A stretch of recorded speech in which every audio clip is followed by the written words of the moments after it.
ಒಂದು ಚಿಕ್ಕ ಗ್ರಾಮದಲ್ಲಿ ಕುರಿ ಕಾಪಾಡ್ತಾ ಇದ್ದ ಹುಡುಗರು ಸ್ಟಿಕ್ ಇಂದ ಬಾಲ್ ಕೊಟ್ಟು ಆಡ್ತಾ ಇದ್ದ ಒಂದು ಸಿಂಪಲ್ ಗೇಮ್. ಅದು ಹೇಗೆ ಇವತ್ತು ವರ್ಲ್ಡ್ ನ ಶೇಕ್ ಮಾಡ್ತಾ ಇರುವ ಸ್ಪೋರ್ಟ್ಸ್ ಆಯ್ತು. ನೀವು ಇವಾಗ ನೋಡ್ತಾ ಇರುವ ICC ಕ್ರಿಕೆಟ್ ವರ್ಲ್ಡ್ ಕಪ್ ಹಿಂದೆ ಆಲ್ಮೋಸ್ಟ್ 400 ವರ್ಷಗಳ ಇತಿಹಾಸ ಇದೆ ಅಂತ ನಿಮಗೆ ಗೊತ್ತಾ? ಕ್ರಿಕೆಟ್ ನ ಒಬ್ಬ ಪರ್ಸನ್ ಇನ್ವೆಂಟ್ ಮಾಡಿಲ್ಲ, ಆದ್ರೆ ಇದು ಒಂದು ಎಂಪೈರ್ ನ ಬಿಲ್ಡ್ ಮಾಡಿದೆ. ಇಂಗ್ಲೆಂಡ್ ನ ಗ್ರಾಮದಲ್ಲಿಂದ ಸ್ಟಾರ್ಟ್ ಆಗಿ ಇಂಡಿಯಾನಲ್ಲಿ ನಮ್ಮ ಹೃದಯದಲ್ಲಿ ಸೆಟಲ್ ಆದ ಈ ಗೇಮ್ ಹೇಗೆ ನಮ್ಮ ದೇಶದಲ್ಲಿ ಎಮೋಷನ್ ಆಯ್ತು. ನೀವು ಈ ವಿಡಿಯೋ ಕಂಪ್ಲೀಟ್ ನೋಡಿದ್ರೆ ಕ್ರಿಕೆಟ್ ಬಗ್ಗೆ ತುಂಬಾ ಜನಕ್ಕೆ ಗೊತ್ತಿಲ್ಲದೆ ಇರೋ ಇಂಟ್ರೆಸ್ಟಿಂಗ್ ಫ್ಯಾಕ್ಟ್ಸ್ ಗೊತ್ತಾಗುತ್ತೆ. ಇದು ಜಸ್ಟ್ ಹಿಸ್ಟರಿ ಅಲ್ಲ, ಇದು ಕ್ರಿಕೆಟ್ ನ ಜನ್ಮ ಕತೆ. ಈ ವಿಡಿಯೋದಲ್ಲಿ ನಾವು ಕ್ರಿಕೆಟ್ ಅಂದ್ರೆ ಏನು, ಎಲ್ಲಿಂದ ಸ್ಟಾರ್ಟ್ ಆಯ್ತು, ಯಾವಾಗ ಸ್ಟಾರ್ಟ್ ಆಯ್ತು, ಯಾರು ಕ್ರಿಯೇಟ್ ಮಾಡಿದ್ರು, ಯಾಕೆ ವರ್ಲ್ಡ್ ವೈಡ್ ಪಾಪ್ಯುಲರ್ ಆಯ್ತು, ಹಾಗೆ ಮಾಡರ್ನ್ ಕ್ರಿಕೆಟ್ ಹೇಗೆ ಡೆವಲಪ್ ಆಯ್ತು ಅಂತ ನೋಡೋಣ. ಸೊ ಲೇಟ್ ಮಾಡದೆ ಸ್ಟಾರ್ಟ್ ಮಾಡೋಣ. ಸಿಂಪಲ್ ಆಗಿ ಹೇಳ್ಬೇಕು ಅಂದ್ರೆ ಕ್ರಿಕೆಟ್ ಅಂದ್ರೆ ಎರಡು ಟೀಮ್ಸ್ ಮಧ್ಯೆ ಆಡ್ತಾ ಇರುವ ಬ್ಯಾಟ್ ಅಂಡ್ ಬಾಲ್ ಗೇಮ್. ಪ್ರತಿ ಟೀಮ್ ನಲ್ಲಿ 11 ಪ್ಲೇಯರ್ಸ್ ಇರ್ತಾರೆ. ಗೇಮ್ ನಲ್ಲಿ ಮೇನ್ ಆಗಿ ಬ್ಯಾಟಿಂಗ್, ಬಾಲಿಂಗ್, ಫೀಲ್ಡಿಂಗ್ ಹಾಗೆ ರನ್ ಸ್ಕೋರ್ ಮಾಡುವುದು. ಇವತ್ತು ಕ್ರಿಕೆಟ್ ಮೇನ್ಲಿ 3 ಫಾರ್ಮ್ಯಾಟ್ಸ್ ನಲ್ಲಿ ಆಡ್ತಾರೆ. ಒಂದನೇದು ಟೆಸ್ಟ್ ಮ್ಯಾಚಸ್, ಎರಡನೇದು ಒನ್ ಡೇ ಇಂಟರ್ನ್ಯಾಷನಲ್ಸ್ ಅಂದ್ರೆ ODI, ಮೂರನೇದು T20 ಮ್ಯಾಚಸ್.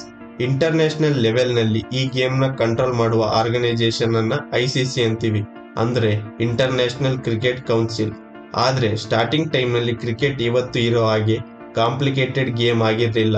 ಅದು ಜಸ್ಟ್ ವಿಲೇಜ್ ಕಿಡ್ಸ್ ಆಡ್ತಾ ಇರೋ ಒಂದು ಸಿಂಪಲ್ ಗೇಮ್ ಆಗಿತ್ತು. ಕ್ರಿಕೆಟ್ ಸೌತ್ ಈಸ್ಟ್ ಇಂಗ್ಲೆಂಡ್ ನಲ್ಲಿ ಹುಟ್ಟಿತು. ಅದಕ್ಕೆ ಸಂಬಂಧಿಸಿದ ಓಲ್ಡೆಸ್ಟ್ ಎವಿಡೆನ್ಸ್ ಏನಪ್ಪಾ ಅಂದ್ರೆ 1598 ನಲ್ಲಿ ಗಲ್ಡ್ ಫೋರ್ಡ್ ಸುರ್ರೆ ಕೋರ್ಟ್ ಕೇಸ್ ನಲ್ಲಿ ಸಿಕ್ಕಿದ್ದ. ಅಲ್ಲಿ ಒಬ್ಬ ವಿಟ್ನೆಸ್ ಹೇಳಿದ್ರು, ತಾನು ಚಿಕ್ಕವನಿದ್ದಾಗ ಅಂದ್ರೆ 1515 ಟೈಮ್ ನಲ್ಲಿ ಕ್ರಿಕೆಟ್ ಅನ್ನೋ ಗೇಮ್ ನ ಆಡ್ತಾ ಇದ್ದೆ ಅಂತ. ಸ್ಟಾರ್ಟಿಂಗ್ ನಲ್ಲಿ ಈ ಗೇಮ್ ಕೆಂಟ್, ಸುಸೆಕ್ಸ್, ಸುರ್ರೆ ವಿಲೇಜ್ ನಲ್ಲಿ ಫಾರೆಸ್ಟ್ ಏರಿಯಾನಲ್ಲಿ ಕಿಡ್ಸ್ ಆಡ್ತಾ ಇದ್ದ ಗೇಮ್ ಆಗಿತ್ತು. 17th ಸೆಂಚುರೀಸ್ಗೆ ಬಂದಾಗ ಈ ಗೇಮ್ ಲಂಡನ್ಗೆ ಸ್ಪ್ರೆಡ್ ಆಯ್ತು. 1610 to 1611 ಟೈಮ್ಗೆ ವಿಲೇಜಸ್ ಗಳ ಮಧ್ಯೆ ಕೂಡ ಮ್ಯಾಚ್ ಸ್ಟಾರ್ಟ್ ಆಗಿತ್ತು. ಅಲ್ಲಿಂದ ಕ್ರಿಕೆಟ್ ಸ್ಲೋ ಆಗಿ ಡೆವಲಪ್ ಆಗ್ತಾ ಹೋಯಿತು. ಇಂಟ್ರೆಸ್ಟಿಂಗ್ ಫ್ಯಾಕ್ಟ್ಸ್ ಏನು ಅಂದ್ರೆ ಕ್ರಿಕೆಟ್ ನ ಒಬ್ಬ ಪರ್ಸನ್ ಇನ್ವೆಂಟ್ ಮಾಡಲಿಲ್ಲ. 16th ಸೆಂಚುರಿನಲ್ಲಿ ಇಂಗ್ಲೆಂಡ್ ವಿಲೇಜಸ್ ನಲ್ಲಿ ಕಿಡ್ಸ್ ಮತ್ತು ಕುರಿ ಕಾಪಾಡ್ತಾ ಇದ್ದ ಹುಡುಗರು ಸ್ಟಿಕ್ ಮತ್ತು ಬಾಲ್ ನಿಂದ ಆಡ್ತಾ ಇದ್ದ ಗೇಮ್ ಇಂದ ಇದು ಡೆವಲಪ್ ಆಯ್ತು. ಆದ್ರೆ ಕೆಲವರು ಇಂಪಾರ್ಟೆಂಟ್ ಕಾಂಟ್ರಿಬ್ಯೂಟರ್ಸ್ ಇದ್ದಾರೆ. ಉದಾಹರಣೆಗೆ WG ಗ್ರೇಸ್. ಇವರನ್ನ ತುಂಬಾ ಜನ ಫಾದರ್ ಆಫ್ ಕ್ರಿಕೆಟ್ ಅಂತ ಕರೆಯುತ್ತಾರೆ. ಆದ್ರೆ ಇವರು ಕ್ರಿಕೆಟ್ ಇನ್ವೆಂಟ್ ಮಾಡಲಿಲ್ಲ. 19th ಸೆಂಚುರೀಸ್ ನಲ್ಲಿ ಕ್ರಿಕೆಟ್ ನ ತುಂಬಾ ಪಾಪ್ಯುಲರ್ ಮಾಡಿದ್ರು, ಅದಕ್ಕಾಗಿ ಇವರಿಗೆ ಆ ಟೈಟಲ್ ಬಂದಿದೆ. ಆಮೇಲೆ MCC ಅಂದ್ರೆ ಮೆರ್ಲಿಬೋರ್ನ್ ಕ್ರಿಕೆಟ್ ಕ್ಲಬ್ 1787 ನಲ್ಲಿ ಎಸ್ಟಾಬ್ಲಿಷ್ ಆಯ್ತು.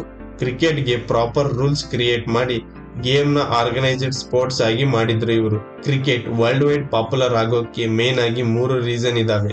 ಒಂದನೇದು ಬ್ರಿಟಿಷ್ ಎಂಪೈರ್, ಎರಡನೇದು ರೈಲ್ವೇಸ್, ಮೂರನೇದು ಲೋಕಲ್ ಪೀಪಲ್ ಗೇಮ್ ನ ಅಡಾಪ್ಟ್ ಮಾಡಿದ್ದು. 18 ಮತ್ತು 19th ಸೆಂಚುರೀಸ್ ನಲ್ಲಿ ಬ್ರಿಟಿಷ್ ಎಂಪೈರ್ ಎಕ್ಸ್ಪೆಂಡ್ ಆಗ್ತಾ ಹೋದಾಗ ಅವರು ಹೋಗಿದ್ದ ಪ್ರತಿ ಪ್ಲೇಸ್ಗೆ ಕ್ರಿಕೆಟ್ ನ ಕೂಡ ತಗೊಂಡು ಹೋಗಿದ್ರು.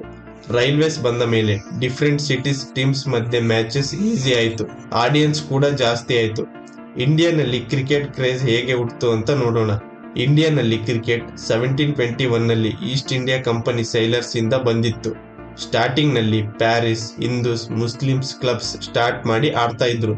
ನೆಕ್ಸ್ಟ್ ಗಲ್ಲಿ ಕ್ರಿಕೆಟ್ ಇಂದ ಗೇಮ್ ಕಾಮನ್ ಪೀಪಲ್ ಹತ್ರ ಕೂಡ ಬಂದಿತ್ತು. ಟೆನ್ನಿಸ್ ಬಾಲ್ ಕ್ರಿಕೆಟ್ ಇಂದ ಪ್ರತಿ ಸ್ಟ್ರೀಟ್ ನಲ್ಲಿ ಕ್ರಿಕೆಟ್ ಸ್ಟಾರ್ಟ್ ಆಯ್ತು. ಇಲ್ಲಿಂದ ಸಚಿನ್ ತೆಂಡೂಲ್ಕರ್ ತರ ಲೆಜೆಂಡ್ಸ್ ಕೂಡ ಬರೋದಕ್ಕೆ ಚಾನ್ಸ್ ಸಿಕ್ತು. ಹಾಗೆ 1983 ವರ್ಲ್ಡ್ ಕಪ್ ಹೇಗೆ ಇಂಪ್ಯಾಕ್ಟ್ ಕೊಡ್ತು ನಮ್ಮ ದೇಶದ ಮೇಲೆ ಅನ್ನೋದನ್ನ ನೋಡೋಣ. 1983 ನಲ್ಲಿ ಇಂಡಿಯಾ ವರ್ಲ್ಡ್ ಕಪ್ ವಿನ್ ಮಾಡಿದ ಮೇಲೆ Indian sports scenes full change ಆಗ್ತಾ ಹೋಯ್ತು.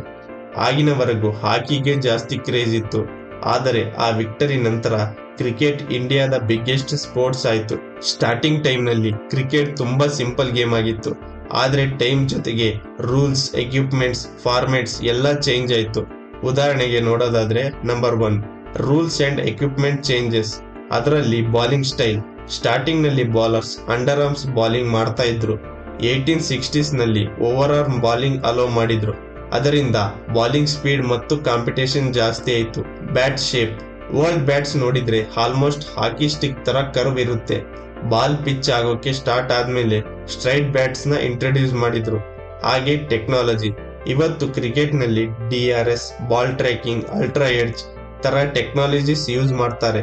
ಇದರಿಂದ ಅಂಪೈರಿಂಗ್ ಅಕ್ಯುರೇಸಿ ಕೂಡ ಜಾಸ್ತಿ ಆಗಿದೆ. ಇನ್ನು ಎರಡನೇದು formats evolution. Test cricket first official test matches ನ 1877 ನಲ್ಲಿ ಇಂಗ್ಲೆಂಡ್ ವರ್ಸಸ್ ಆಸ್ಟ್ರೇಲಿಯಾ ಮಧ್ಯೆ ನಡೆದಿತ್ತು. ಹಾಗೆ ಒನ್ ಡೇ ಮ್ಯಾಚ್ 1971 ನಲ್ಲಿ ಸ್ಟಾರ್ಟ್ ಆಯಿತು. ಹಾಗೆ T20 2003ರಲ್ಲಿ ಇಂಟ್ರೊಡ್ಯೂಸ್ ಮಾಡಿದ್ರು. ಇವೆಲ್ಲ ಬಂದ್ಮೇಲೆ ಕ್ರಿಕೆಟ್ ಫಾಸ್ಟ್ ಮತ್ತು ಎಂಟರ್ಟೈನ್ಮಿಂಗ್ ಸ್ಪೋರ್ಟ್ಸ್ ಆಯ್ತು. ಇನ್ನು ಮೂರನೇದು ಪ್ಲೇಯಿಂಗ್ ಸ್ಟೈಲ್. ವರ್ಲ್ಡ್ ಕ್ರಿಕೆಟ್ ನಲ್ಲಿ ಪ್ಲೇಯರ್ಸ್ ಮೋಸ್ಟ್ಲಿ ಡಿಫೆನ್ಸಿವ್ ಆಗಿ ಆಡ್ತಾ ಇದ್ರು. ಆದ್ರೆ ಇವಾಗ switch hits, ramp shots, reverse sweep ತರ ಕ್ರೇಜಿ ಶಾಟ್ಸ್ ಕಾಮನ್ ಆಗಿದೆ. ಬಾಲರ್ಸ್ ಕೂಡ ಸ್ವಿಂಗ್, ಸ್ಪಿನ್ ವೇರಿಯೇಷನ್ ಇಂದ ಬ್ಯಾಟ್ಸ್ಮನ್ ನ ಕನ್ಫ್ಯೂಸ್ ಮಾಡ್ತಾರೆ. ಇವತ್ತು ಟೀಮ್ಸ್ ಡಾಟಾ ಅನಾಲಿಟಿಕ್ಸ್ ಕೂಡ ಯೂಸ್ ಮಾಡ್ತಾರೆ. ಸೊ ಕ್ರಿಕೆಟ್ ಇವಾಗ ಹೈ ಟೆಕ್ ಸ್ಪೋರ್ಟ್ಸ್ ಗೇಮ್ ಆಗಿದೆ. ವರ್ಲ್ಡ್ ನಲ್ಲಿ ತುಂಬಾ ಸ್ಪೋರ್ಟ್ಸ್ ಇದ್ದರೂ ಕ್ರಿಕೆಟ್ ಗೆ ಇರುವ ಕ್ರೇಜ್ ಬೇರೆ ಲೆವೆಲ್. ಕ್ರಿಕೆಟ್ ಅಂದ್ರೆ ಜಸ್ಟ್ ಗೇಮ್ ಅಲ್ಲ, ಅದು ಒಂದು ಮೈಂಡ್ ಗೇಮ್. ಮ್ಯಾಚಸ್ ನಲ್ಲಿ ಸ್ಟ್ರಾಟಜಿಸ್ ಪ್ರತಿ ನಿಮಿಷಕ್ಕೆ ಚೇಂಜ್ ಮಾಡ್ತಾ ಇರ್ತಾರೆ. ಟೀಮ್ ಸ್ಪೋರ್ಟ್ಸ್ ಆಗಿದ್ದರೂ ಮೇನ್ ಫೈಟ್ ಬಾಲರ್ ಮತ್ತು ಬ್ಯಾಟರ್ಸ್ ಮಧ್ಯೆ ಮಾತ್ರ ನಡೆಯುತ್ತೆ. ಕ್ರಿಕೆಟ್ ನಲ್ಲಿ ಕೆಲವೊಂದು ಸ್ಪೆಷಲ್ ಫೀಚರ್ಸ್ ಕೂಡ ಇದಾವೆ. ಅದರಲ್ಲಿ ನೋಡೋದಾದ್ರೆ ಡಿಫ್ರೆಂಟ್ ಫಾರ್ಮೆಟ್ಸ್ ಅಂದರೆ ಟೆಸ್ಟ್ ಕ್ರಿಕೆಟ್ ಇದು ಪೇಷನ್ಸ್ ಗೇಮ್, ಇದು ಪೇಷನ್ಸ್ ನ ಚೆಕ್ ಮಾಡುತ್ತೆ. ಹಾಗೆ ODI ಇದು ಒಂದು ಬ್ಯಾಲೆನ್ಸ್ಡ್ ಗೇಮ್. ಹಾಗೆ T20 ನೋಡೋದಾದ್ರೆ ಇದು ಒಂದು ಫುಲ್ಲಿ ಎಂಟರ್ಟೈನ್ಮೆಂಟ್ ಗೇಮ್. ಆಮೇಲೆ ಇದರಲ್ಲಿ ಪಿಚ್ ಮತ್ತು ವೆದರ್ ಕೂಡ ಇಂಪಾರ್ಟೆಂಟ್ ಆಗುತ್ತೆ. ಫುಟ್ಬಾಲ್ ತರ ಅಲ್ಲ, ಕ್ರಿಕೆಟ್ ನಲ್ಲಿ ಪಿಚ್ ಕಂಡೀಷನ್ಸ್, ವೆದರ್, ಸ್ವಿಂಗ್ ಎಲ್ಲ ಮ್ಯಾಚ್ ರಿಸಲ್ಟ್ ನ ಚೇಂಜ್ ಮಾಡಬಹುದು. ಹಾಗೆ ಟ್ರೆಡಿಷನ್ಸ್, ಕ್ರಿಕೆಟ್ ನಲ್ಲಿ ಯೂನಿಕ್ ಟ್ರೆಡಿಷನ್ಸ್ ಇದಾವೆ. Example tea breaks, field settings. ಮತ್ತೆ ಕ್ರಿಕೆಟ್ ನಲ್ಲಿ ಪ್ಲೇಯರ್ಸ್ 40 ವರ್ಷ ಆದ ಮೇಲೂ ಕೂಡ ಪರ್ಫಾರ್ಮೆನ್ಸ್ ಮಾಡಬಹುದು. ರೈನ್ ಇಂಟರಾಪ್ಷನ್ಸ್ ಕೂಡ ಗೇಮ್ ನ ಅನ್ಪ್ರೆಡಿಕ್ಟಬಲ್ ಆಗಿ ಮಾಡುತ್ತೆ. So friends, cricket just game ಅಲ್ಲ, ಅದು ಹಿಸ್ಟರಿ, ಅದು ಎಮೋಷನ್. ಕೆಂಟ್ ಗ್ರಾಸ್ ಫೀಲ್ಡ್ ನಲ್ಲಿ ಸ್ಟಾರ್ಟ್ ಆದ ಈ ಜರ್ನಿ ಇವತ್ತು IPL ತರ ವರ್ಲ್ಡ್ ಕ್ಲಾಸ್ ಲೀಗ್ ಗೆ ಬಂದಿದೆ. ಒಂದು ಚಿಕ್ಕ ವಿಲೇಜ್ ಗೇಮ್ ಹೇಗೆ ವರ್ಲ್ಡ್ ನ ಕಲೆಕ್ಟ್ ಮಾಡಿತು ಅಂತ ನೋಡಿದ್ವಿ.